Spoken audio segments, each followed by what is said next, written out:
governance, secure digital identities, as well as digital infrastructure, controlling data, obviously, because it's blockchain, and ensuring privacy, and providing greater opportunities. Now, how many of you have blockchain businesses? Can I have a show of hands, please? Yes? Okay. How many of you would like to be able to participate in some very large infrastructure projects? Show of hands.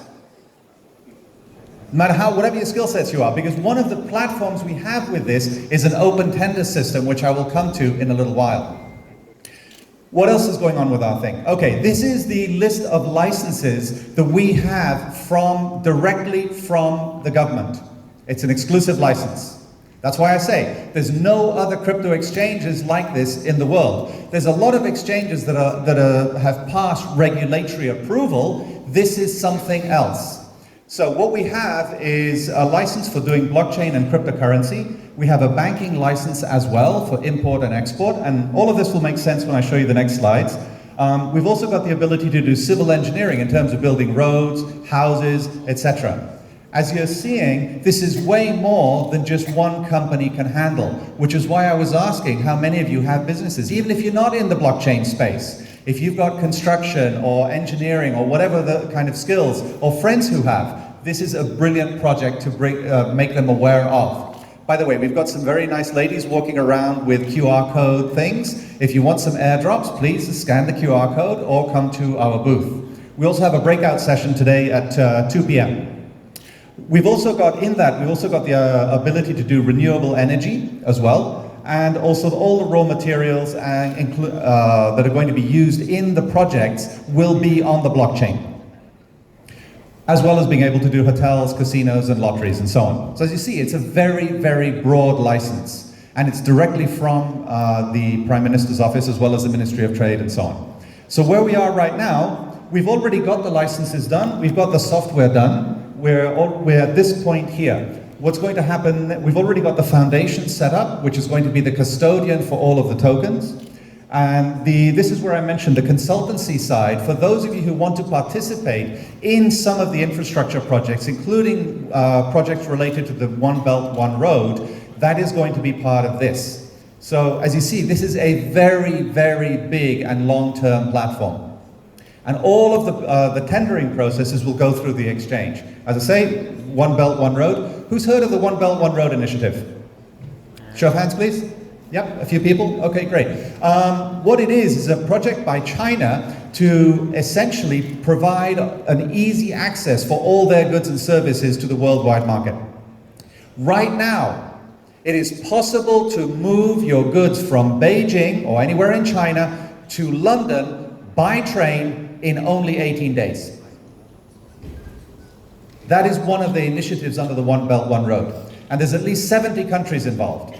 So there's no, whether we like it or not, China is the newest economic superpower for the next foreseeable few decades. So being able to take advantage of how they are going to put in money into so many economies, including Malaysia. What happens with the ERL, that remains to be seen. That's another story. But still, it's the huge amount of investment is going on. What's also going on is that we're going to be literally creating a blockchain nation, because the entire infrastructure of the government will go on the blockchain. Let's see, there we go. So for the exchange itself, what we're looking at is basically getting a lot of businesses on board, as well. It's going to have also the ability for customers to, regular consumers to do crypto to crypto at first, and later on crypto to fiat. But like I said, we also have a banking system license. There's not many exchanges that do. We will be able to have ATMs in Timor-Leste where you can withdraw cash as well as buy crypto. As I said, the entire government. So if you're going in to do an import business, you have to talk to the Ministry of Trade, you have to talk to all the other different ministries. All of that will be on an integrated, unified infrastructure. So bureaucracy largely disappears. Ease of access as well. Okay, this is the slide I wanted to get to. What's driving the liquidity on the exchange, because a lot of times when I talk about this, people say, oh, how are you going to get liquidity? This is where the liquidity comes from. Because of the open tender system, Any tenders that the government has in terms of whether it's building a road, whether it's putting up telecoms towers, whether it's providing hospitals, whether it's caring for veterans, whether it's doing any other of those infrastructure projects, which all go into the open tender system, as well as all of the commodity platform provides the natural resources that are going to be used in that tender system. The underlying mechanism for transfer is the exchange, is the Invech exchange. So that's where our liquidity problem is really not an issue. On top of that, all the other government-related projects will go on here. So that's the background and the backbone of the project. What the Invech Foundation will do is look after all of these different categories, including the war veterans. Anybody over the age of 25 in Timor-Leste has in some form been involved in a war. I've been in Malaysia, close to 25 years, and unfortunately for our side of things, we've tended to forgotten the veterans who were fighting in the wars in the 60s. So a lot of countries have these sorts of issues. Now, what's going on with this, we think of a lot of the funds coming in, are coming in from foreign aid. Right? That seems to be a very third world kind of thing. I'm originally from Mexico, from Latin America. I know I don't look like it, that you're going to have to solve your racial stereotypes on your own, but I am Mexican, okay? So what most people don't realize, developed world countries are also having the same issue. How many of you know that 45% of people in the US are either directly employed by the federal government or indirectly employed by the federal government? The UK has exactly the same issue. So what's happening around the world is that there's a lot of people who are directly dependent on essentially tax-free grants or donations or whatever term is used in each country. And the same is true here. The problem with a lot of countries, especially in the third world, Africa, Latin America, and also in Asia, it doesn't necessarily get to the final recipients. And that's where the blockchain part is going to solve that. That's where the digital identity component comes in. So just to remind you, if you want to know more about us, our booth is outside in the next room, and we have a breakout session later on this afternoon.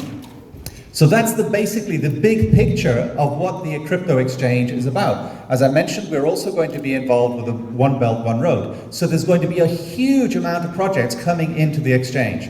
This is a B2B exchange predominantly. It also will service, regular crypto exchanges as well. So that's why I see us as being massively different from any of the other exchanges out there. So if you want to come and talk about that, you disagree, you want to have a discussion about it, come and talk to us at the booth. Or come to the breakout session. So I mentioned those earlier. We've got the Invech consultancy side of things. So for those of you who want to participate, you've got some great ideas. You've got skills. One of the other aspects of what we want to do is we want to train up the population, not only in Timor-Leste, but all throughout Southeast Asia in blockchain technology. And we can't do that alone.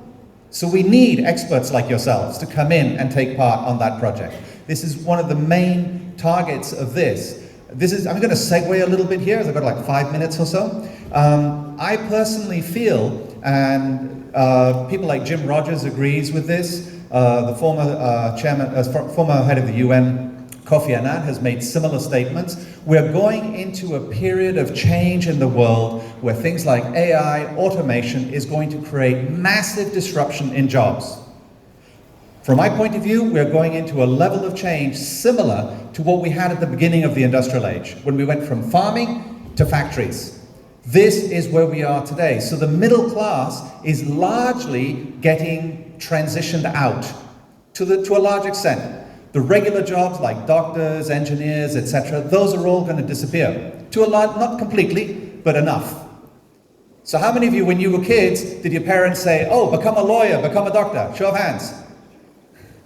Not a good idea. Not anymore.